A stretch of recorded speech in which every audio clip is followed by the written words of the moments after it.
Okay, welcome everyone to this week's meeting of the Clyde Sukeforth chapter of SABR. I am Bruce McClure, the chapter chair, and we always hold our meetings in conjunction with the Gardner Waterman chapter of SABR in Vermont, Dr. Clayton Truder, chair.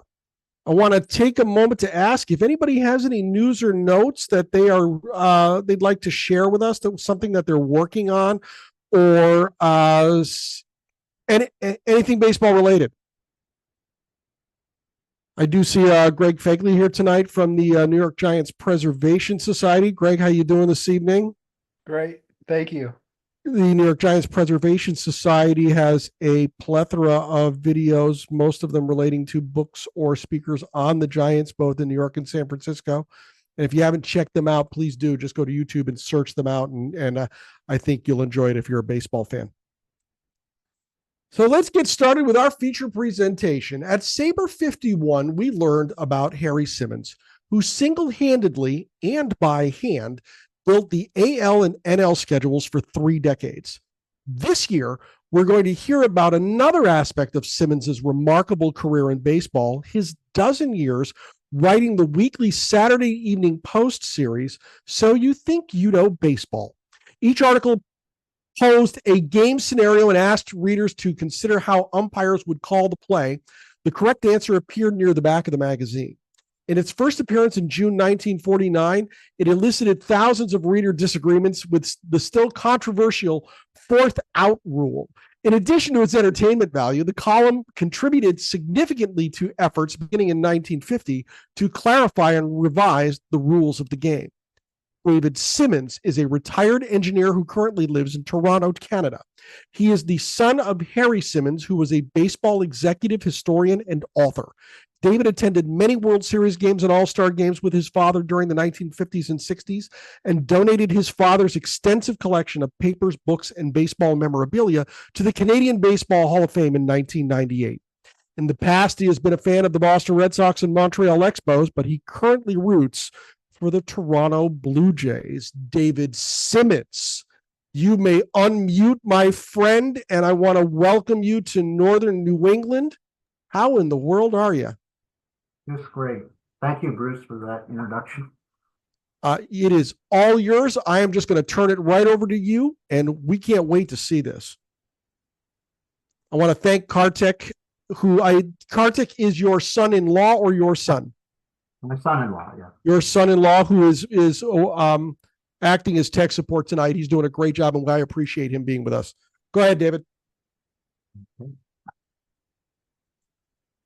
The official rules of baseball evolved from the original Knickerbocker rules written in 1845 to the first set of National League rules printed in 1877. There were frequent changes to the rules from 1877 to the 1920s, but by 1931, the rule book stabilized and only a few changes occurred in the 1930s and 40s. This table from the Baseball Almanac lists the major rule changes between 1901 and 1954. As you can see, there was a rapid adoption of new rules starting in 1950, dramatically changing the game and how it was played. This sudden change was largely due to one man who wrote a series of influential articles starting in 1949. That man was my father, Harry Simmons, who authored the series So You Think You Know Baseball, which was published in the Saturday Evening Post magazine from 1949 to 1961. Simmons became interested in the early history of baseball during the 1930s, and he spent long hours in the New York Public Library studying their holdings of old sporting newspapers, books, and magazines. It was there he met Ernie Lanigan, who later became the curator of the National Baseball Hall of Fame in Cooperstown.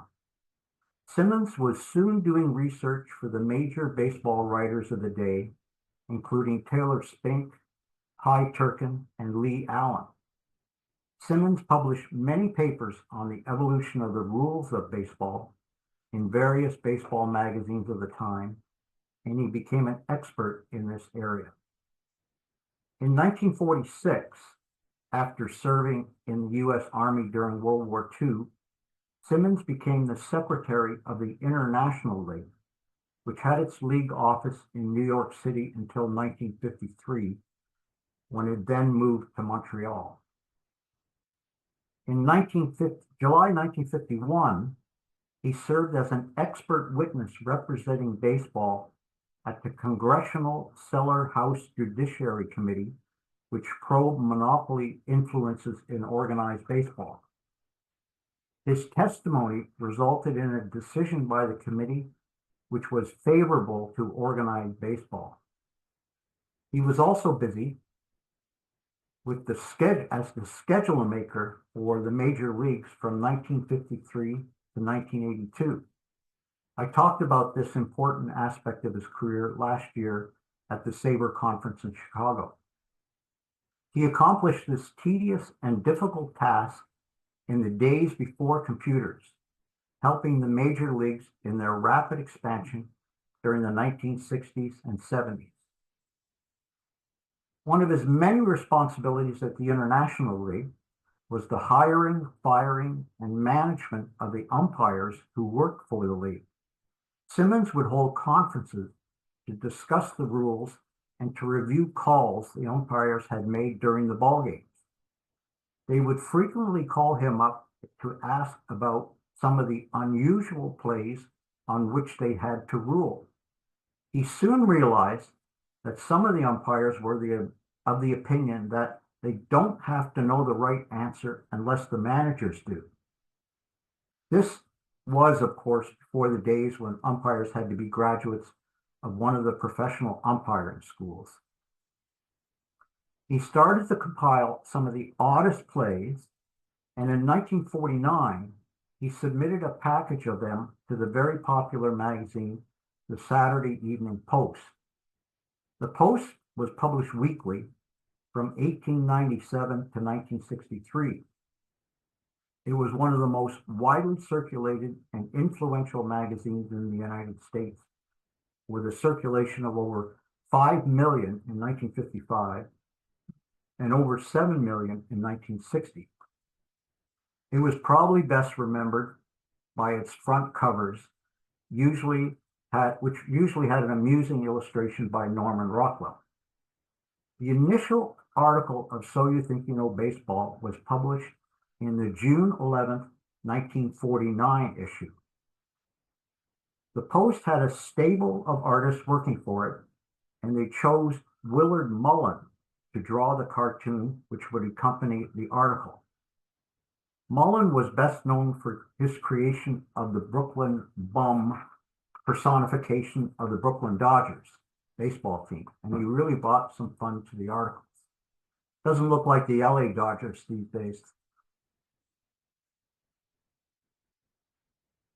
The first article caused a sensation, and the magazine knew it had a winner. Here's the image of this initial article. I'm afraid that if I start discussing the play, it will start some arguments which will take up the rest of my talk. I'll just say that it resulted in a rule change to baseball in 1950 and caused over 7,000 fans to write letters of protest to the Post. The play became known as the fourth out rule and remains controversial even today. There was an especially confusing occurrence on June 29th of 2022 in Washington against the Pirates. Basically, a team must record a fourth out if the hitter who was supposed to be the third out makes it the first base because the third strike was dropped by the catcher and there were no runners on first. I encourage you to do a Google search for the fourth out in baseball, and you will be entertained by videos of how messy this scenario can be. Harry Simmons is known as the father of the fourth out rule. Here's a humorous article from the August 5th, 1950 issue, which was based on an actual incident. The catcher goes to tag the batter who had just laid down a bunt, but accidentally slips the ball into the pocket of the runner who goes merrily around the bases. Of course, the ball is out of play when controlled by the offensive team, but the catcher was charged with an error, so the runner was given first base because of the error. In fact, 3 of the changes made to the rules of baseball in 1950 were due to articles which Simmons wrote for the Post in 1949. The so-called fourth out was covered by a new rule, 5.09C4, which says that, quote, appeal plays may require an umpire to recognize an apparent fourth out. The second rule change was due to an article which dealt with a club having fewer than 9 men on the field. This resulted in new rule 7.03b. The third change, rule 404A, was in response to an article concerning when a game can be canceled on the account of rain. Just as an aside, since he was also my father, you might enjoy the picture of my dad in this photo from the May 6, 1950 issue of the magazine. Here he is holding me and my twin sister, Sarah. The article predicts that I will one day become a great ball player, and my sister will watch me play on Ladies' Day. Well, I'm still waiting for that contract with the Blue Jays. Thousands of letters from readers of the series quickly started to arrive at the office of the magazine, the league office, and even to our home. These letters were mostly of 2 types, either protesting that an article was wrong in its solution, or describing plays which the writers had witnessed or had been involved in and asking for the correct answer. Fortunately, Simmons kept many hundreds of these letters, which are now in his papers at the Canadian Baseball Hall of Fame in St. Mary's, Ontario, Canada. I brought along some of the slides from some interest from viewers from Minneapolis area, where I presented this at SABR 52. Here's one from 9-year-old George Crawford of St. Paul, Minnesota, dated August 18, 1953, asking about a ruling on a difficult play. Next, I have letters from Reverend Louis G. Pop from Whitewater, Kansas, and from D.V. Gallery, who was a Rear Admiral of the U.S. Navy from June 1960. And finally, a letter from Glenn Gostick of the University of Minnesota, dated December 22nd, 1966. Simmons would frequently answer these letters. He also received letters from other countries. The library has correspondence from fans in Italy, Argentina, Cuba, and Australia. Simmons was fortunate to be working with Frank Shaughnessy, who was the president of the International League from 1936 to 1960. Shag, as he was known, is in both the Canadian Baseball Hall of Fame and the Canadian Football Hall of Fame.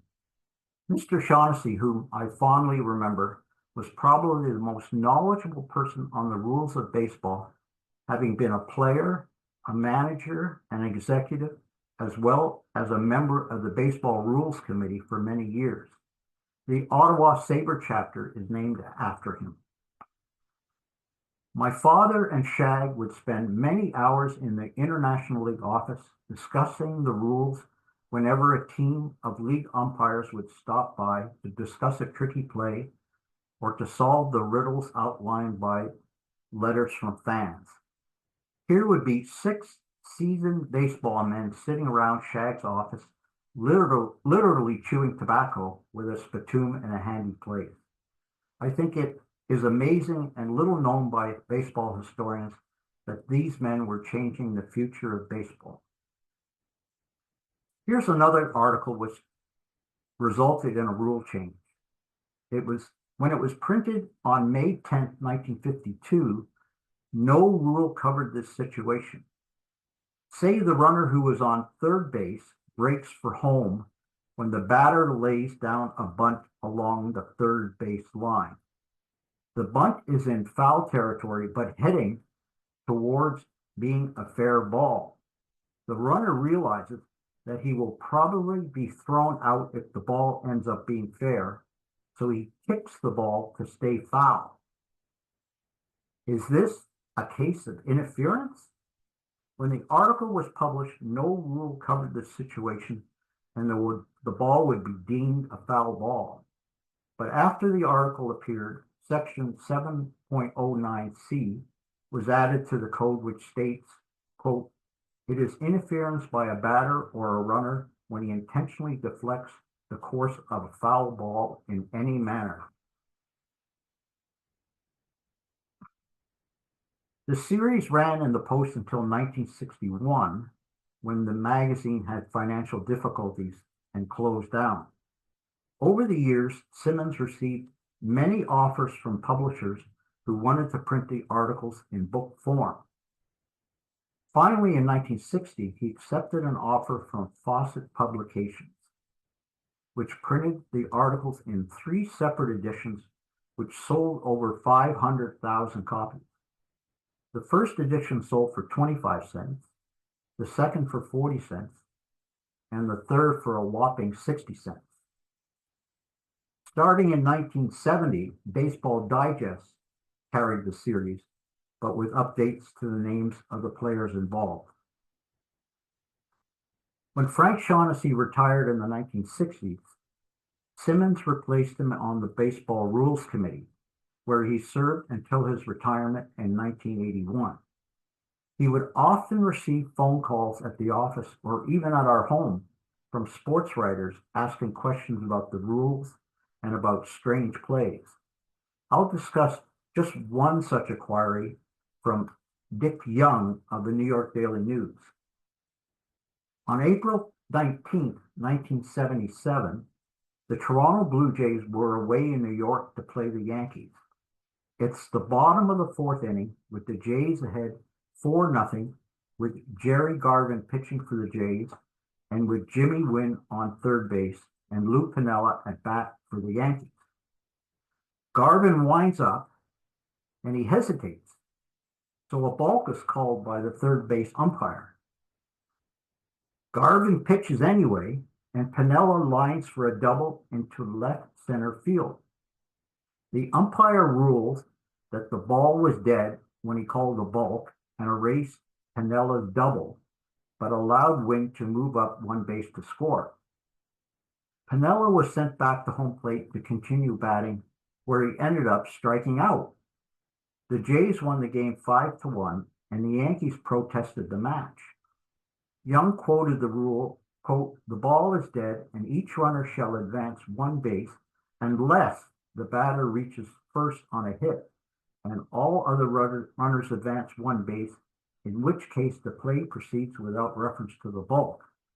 Young questioned the umpire's decision and called Simmons, who said that the rule was badly written and he was in the process of trying to rephrase it. Here is the comment that Simmons wrote, which is now in the rule book. Simmons worked for the International League until 1966. He then joined the Baseball Commissioner's Office as a general resource and a speechwriter to Commissioners William Eckert and Bowie Kuhn. He stayed there until his retirement in 1981. Since Simmons had many friends in baseball circles of Montreal, and he knew everyone of importance in the game, it was only natural that he was called upon for assistance when Montreal was ready for a major league franchise. He directed Jerry Schneider of the mayor's office on how to go about getting the franchise. Later, he recommended the hiring of Jim Fanning and John McHale, who had worked with him in the commissioner's office to run the club. Fortunately, my father was a bit of a hoarder, and he never threw anything out. He saved all his correspondence from his 50-year involvement in baseball, including original research work, the letters from fans of So You Think You Know Baseball, files of papers from his days working with the International League and the Office of the Commissioner of Baseball, and many boxes related to his work as the Major League scheduler. These items, along with his large collection of baseball books, journals, magazines, pins, souvenir bats, many different league passes, and countless newspaper articles, were stored in 70 large storage boxes and 100 large garbage bags. After my father's passing at the age of 90 in 1998, I donated all these items to the Canadian Baseball Hall of Fame, which did a marvelous job sorting through and organizing everything. This is now called the Harry Simmons Collection in the Harry Simmons Memorial Library. I urge you all to visit the library and go through the collection.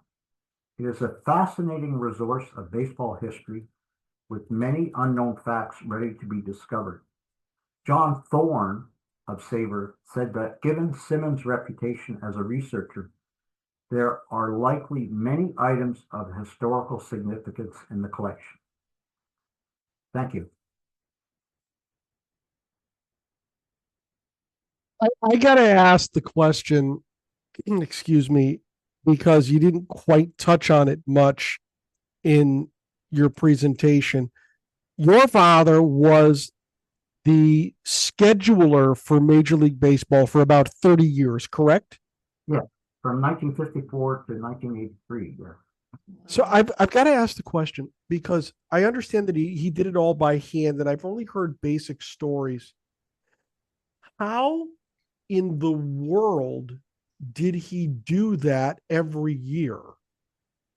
Well, if you want me to go in how he actually, since you're a New England-based SABR organization, I should tell you that how he became the scheduler. He used to do the schedules for the International League while he was secretary of the International League, and he became quite well known. He used to help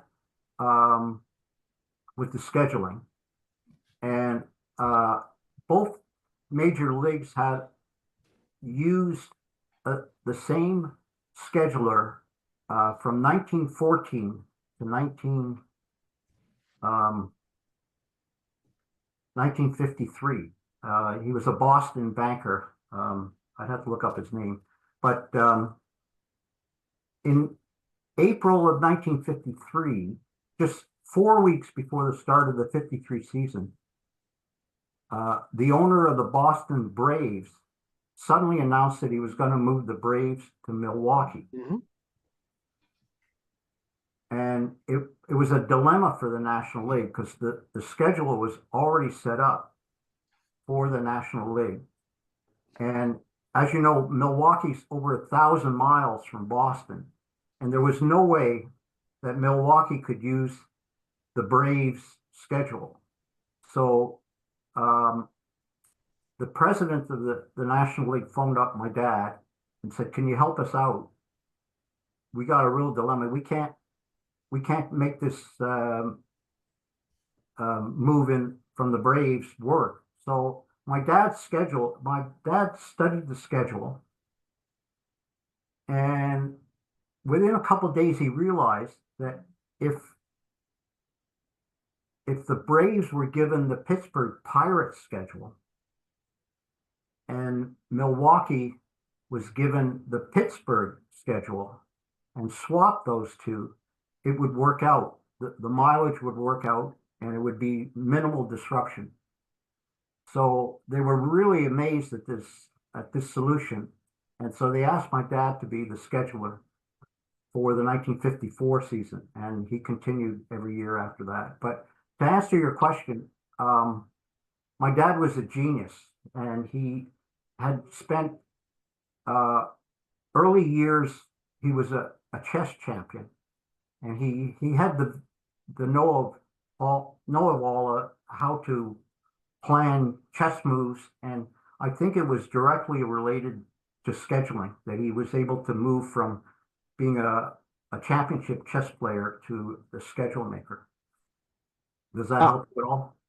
I just, he did that all by hand, and he was able to just look at those two schedules and study them for a couple of days and figure out that it would work. Well, he Is did a lot of backup work, a lot of mileage I'm study. sure.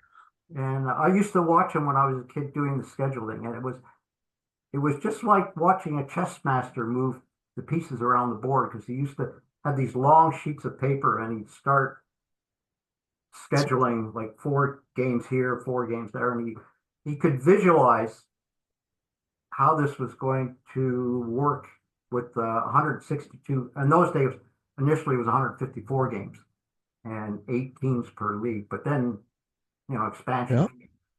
But it was a very difficult thing to do, and yeah, he was a genius. That's all I can say by how he could do that. I think genius is an understatement. If you have a question for our presenter, David Simmons, tonight, please go down to the bottom of the screen and hit the react button. When you hit that button, you're going to see another button that says raise hand. Raise your hand and we'll get you in line so that you can ask questions of our elite presenter. This is an amazing trove of information, David Simmons. Let's go to our first hand up tonight, which is, look out. Folks, it's Joe Ross. Joe, how you doing? You're up. Okay. David, very nice presentation. I like that very much. I can relate to that because I was a registrar at a Boston college and by hand did the master schedule for all the teachers and all the classes and all the classrooms, and can't make a mistake, because if you make a mistake, you're dead. There's no place to put them. And in fact, when I was doing it, I once figured it out that I was scheduling the college classes to 103% of capacity. Not easy. And if I made a mistake, it would have screwed up the whole schedule because I'd be using the same classroom for two classes. Yeah. The scheduling process is quite interesting. About 6 months before the season, every team submits what dates their stadium is available and what restrictions they want and special requests.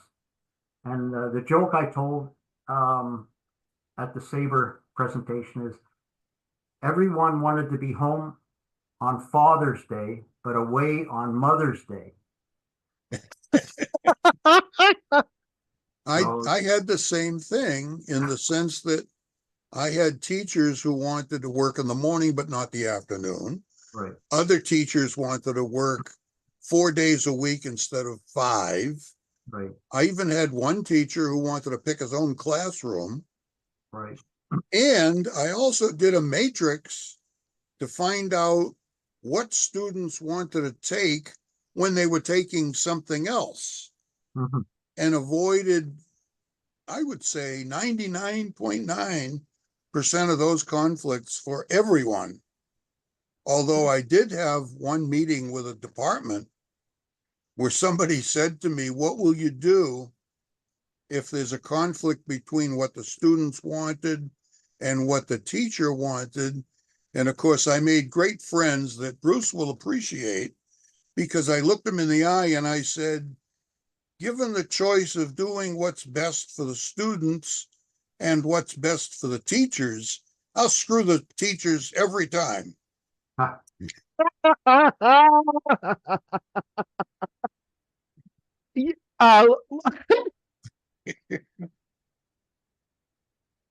Leave it to Joe. Molly, you're up. Save me here. All right, sweetheart, I'll save you. David, first of all, thank you for that beautiful presentation.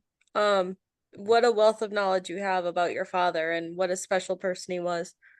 I was wondering from your personal memoirs of being with your dad, what is something that stands out of your time with him and his baseball life?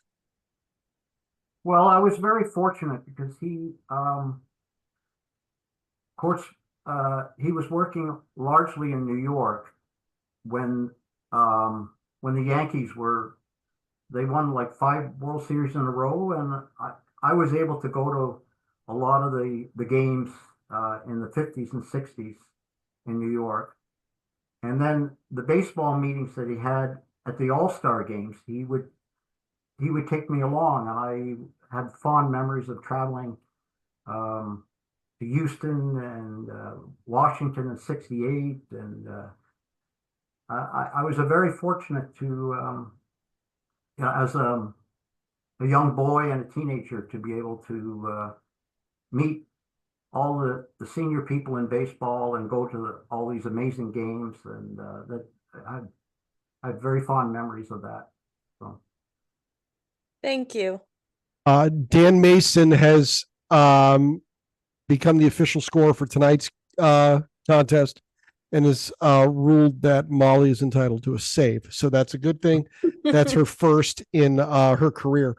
I wanted to, David, would you be willing to return to the screen the graphic that you used where you had the list of rule changes that your father was involved in?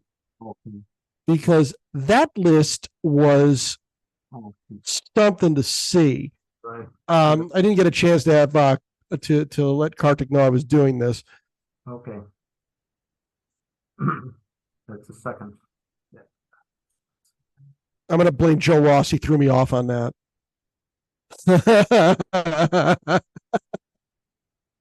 Oh, not that. There it is. There, whoop, Yeah, yeah. There we go. that's the one. The sheer number of changes made to the official base. Now, a lot of these were a lot of these where your father was involved. I know it goes back to prior to his involvement. Well, he started writing the series in 1949, so anything he would only be probably responsible for some of the changes after 1950. Was your father responsible for the changes for the rules determining wins and losses for a pitcher? No, but he was the one who determined what the number would be, the number of at bats would be, to determine who won the batting championships. I remember reading that. I'd have to look it up what the number was, but he came out with a statistic, at bat statistics, so it would determine who would be win certain awards. So, Did he? So he devised the. I think it's the 3.1 metric I for. believe that. Yeah, I believe he did that. Yes. Okay, that's. I can't get over the sheer breadth of knowledge that he had. You see today all over social media, what's written even in local papers and whatnot, all sorts of this rule should have been applied this way, or I can't believe that the umpire said this, and keyboard warriors screaming over every play. And I can only imagine your father looking down from whatever reward he got after he passed away, saying, yeah, you're wrong when you say that, because I know. How in the world did he acquire all that? Does this go back to just simply his intellect, his ability, his chess ability to acquire the ability to interpret the rule book, for lack of a better term, better than umpires of the day?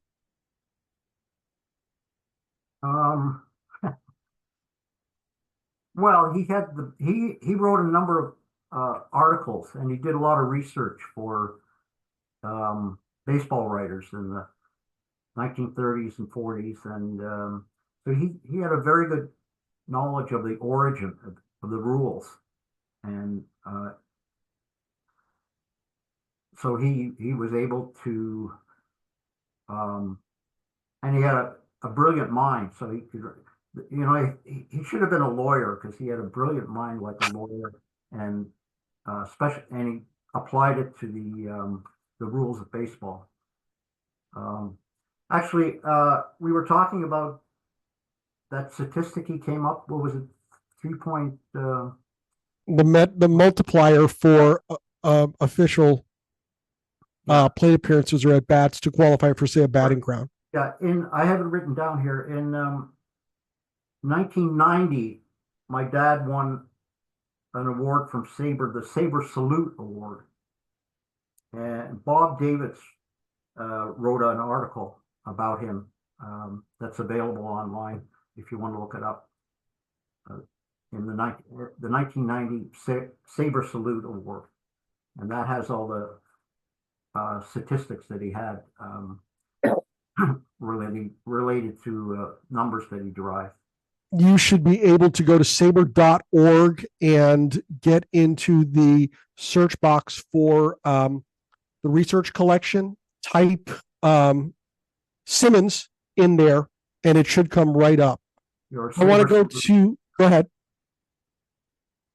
Roger Kathman. Roger, you had your hand up. Have you got something? Yes, I'm amazed that it wasn't the commissioner's office making these rule changes, or at least a group of umpires like your dad. I can't believe that. I believe you, but that's so hard to believe. I'm not totally familiar with the process of changing the rules in baseball, but I know that they have a rules committee which recommends it, and I'm not sure what happens after the recommendation. So I'm not 100% familiar with that process. And umpires should know the rules. I'm amazed. Well, you know, they sometimes make mistakes. So. Oh, well, yeah. It's the only profession where you have to be perfect the first game and get better. Yeah. It's a very good way of putting it. A very good way of putting it. Great work, Roger. I want to go to Elva Hook. You are next for Davidson. Now, it looks like I'm going to go out on a limb here and say, you know this guy, huh? Yeah, we know this guy. He's a How do you know this guy? I play golf with him and we play poker and yeah. Okay, so I'm going to ask you. I'm going to put you right on the spot. Who wins? Talk to him. You're up. What's your question? I can sum it up this way. I'm the one going to Vegas to play in the WPT Prime Championship in December, not Dave. Ouch. Uh-oh. Good luck to you. You're up. What's your question? Dave, did your dad ever play baseball? No, he was not athletic. No way. He was a fan of baseball since his early days. He lived in an area in New York in the South Bronx, and it was right across the river from the Polo Grounds where the New York Giants played. And he used to, his dad used to take him to the Giants games, and he became quite interested in statistics, Nice, and history of baseball. But no, he was not an athletic guy. I bet he was a good poker player. We did play cards, but no, he was. We never played for money. No. He was more into chess. He was a chess champion. Oh. Thanks Okay. for joining us, Elva and Mike. Good to see you. we'll see you on the weekend, buddy. Okay. Okay. David, what was your dad's, where did your dad's fandom lie? Was it in the Giants? I'm sorry.